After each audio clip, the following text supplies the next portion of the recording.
I was recently asked, how do I check the tread on my tires? Welcome to Mercie J Auto Care, where compassion and craftsmanship come together. I'm Rick Smith, Master Certified Technician. So there's a couple of ways we can check tread depth. We can buy a little gauge that you put on there and you check it. We could also use a penny, and the head of the president, if we put him upside down, the tread depth, if as long as part of his head's covered, we usually have enough. Or one of the things I'd like to show you today is you have wear indicators on your tire.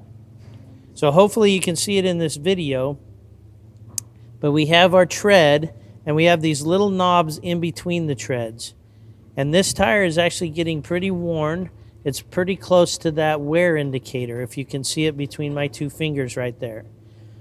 So this tire, as you can see, a lot of the tread is kind of gone on the outsides. That'll typically wear first. And we're close to these wear indicators. These wear indicators are about a 1/16 of an inch deep. So when you're checking with a tread depth gauge, about a 1/16 is when the tires need to be replaced.